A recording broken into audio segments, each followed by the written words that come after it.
ମୋ ମୁହଁଟାକୁ ବନ୍ଦ କରିଦେଲା। ବନ୍ଦ କରି ସେ ଗାଡ଼ିରୁ 3-4 ଜଣ ପଳେଇ ଆଇଲେ। ଆସିକିରି ମେଣ୍ଢା ଗୁଡ଼ାକ ସବୁ ନେଇଗଲେ। ତଥାପି ମୁଁ ସେ ହଉଛି ମୁଁ କହିଲି ସବୁ ନିଅନି, ସେ ଗୋଟିଏ ନିଅ, ଛାଡ଼ି ଦିଅ।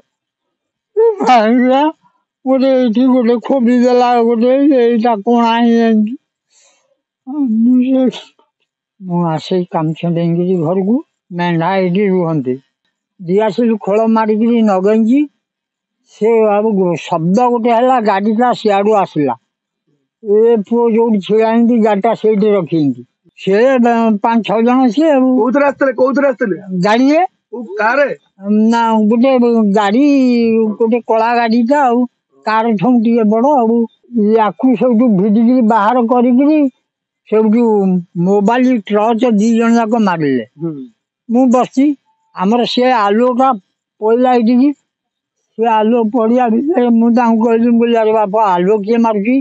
ନା ମଉସା ଆଉ ପାଣି ବୋତଲଟା ଦେଲ। ମୁଁ ଗୋଟିଏ ପାଣି ବୋତଲ ଆଜ୍ଞା ରଖିଥାଇ ତା ଭିତରେ। ପାଣି ବୋତଲଟା ଦବଟି? ମୁଁ କହିଲି ପାଣି ବୋତଲଟା କ'ଣ ଦେବି?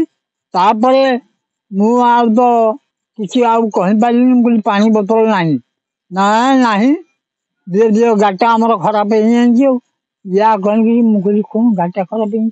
ସିଏ କ'ଣ କଲେ, ଗୋଟେ ଠେଙ୍ଗା ଏମିତି ଭର୍ତ୍ତି କରିକିରି ୟାକୁ କ'ଣ କଲେ, ଏମିତି ଟେକିଦେଲେ। ଟେକି ଦେବା ଭିତରେ ସେପଟେ ଶିଙ୍କୁଳିଟା ଖୋଲିଗଲା। ଯେମିତି କବାଟ ଟିକେ ମେଲା ମେଲା। ମୁଁ କହିଲି ବା କବାଟକୁ ତମେ କାହିଁ ମେଲା କରୁଛ, ଇଏ କ'ଣ କଥା? ଦୌଡ଼ିକିରି ଆସିକିରି ଗୋଟେ ଗୋରା ହେଇକିରି ଟୋକାଟା ଦୌଡ଼ି ଆସିକିରି ମୋ ବେକକୁ ମୋଡ଼ିକିରି ଧରି ନେଇ ଫୋପାଡ଼ି ଦେଲା ସେଠି। ମୁଁ ବାବୁନି 2 ଥର ଡାକିଲି। ତାପରେ ଡାକିବା ଭିତରେ ସିଏ ଉଠିକିରି ଆଉ ଆସିଲେନି। ମୋ ମୁହଁଟାକୁ ବନ୍ଦ କରିଦେଲା। ବନ୍ଦ କରି ସେ ଗାଡ଼ିରୁ 3-4 ଜଣ ପଳେଇ ଆଇଲେ। ଆସିକିରି ମେଣ୍ଢା ଗୁଡ଼ାକ ସବୁ ନେଇଗଲେ। ତଥାପି ମୁଁ ସେ ହଉଛି ମୁଁ କହିଲି ସବୁ ନିଅନି, ସେ ଗୋଟିଏ ନିଅ, ଛାଡ଼ି ଦିଅ। ଭାଇଲା ଗୋଟେ ଏଇଠି ଗୋଟେ ଖୋବି ଦେଲା, ଗୋଟେ ଏଇଟା କଣା ହେଇଯାଇଛି।